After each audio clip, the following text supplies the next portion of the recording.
Welcome back to This Week with ClearAdmit. I'm Graham Richmond, ClearAdmit's co-founder, and this week I want to talk about decision dilemmas. If you were fortunate enough in round one of this year's MBA application cycle to get into multiple programs, you've got a decision dilemma on your hands. Fortunately, at ClearAdmit, we have this amazing tool called Decision Wire, where you can share where you applied, where you got in, scholarship dollars, your career goals, and any other relevant information. And folks on our team will actually comment, and actually members of our community will weigh in as well.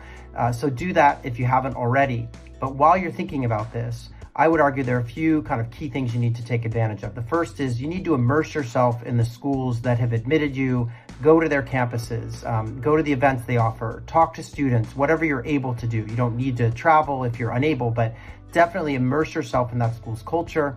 The second thing I would say is think about the school's culture and your fit with that culture, and even, the sort of format of the MBA. Is this a close-knit small program? Is it a case-based methodology that they're using for instruction, more lecture, more group projects? Look into those things. You are going to spend 2 years in the program that you choose, or in some cases 1 year, if we're thinking about a place like INSEAD or some of the other leading European programs. But all the same, you need to learn what it is that these programs are offering. You should have done some of that while you were applying, but it's a good thing to really immerse yourself now that you've been accepted, obviously. The next thing I would do is think about just geography. Where are you hoping to work in the long run?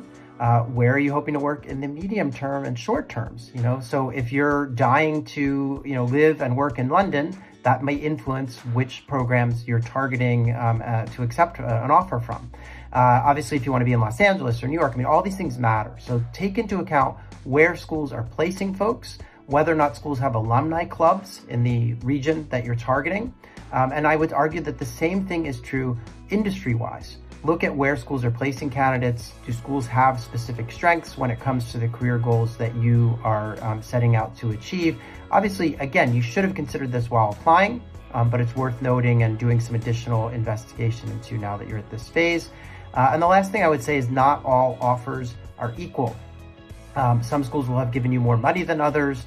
So definitely take a careful look at scholarship dollars, but also at, that school's reputation. You might often find that, you're not getting the same amount of dollars from two different institutions, but maybe they're not in the same tier, rankings-wise or reputation-wise. So be sure to take all of those things into account. And once again, head over to Decision Wire at clearadmit.com, where you can get some help with this decision-making process. And putting everything down on paper or in a kind of format like we use on Decision Wire can often just be very revealing in of itself as you try to work your way through these tough decisions. Congratulations if you did get in. We're really proud of you, and you should be celebrating.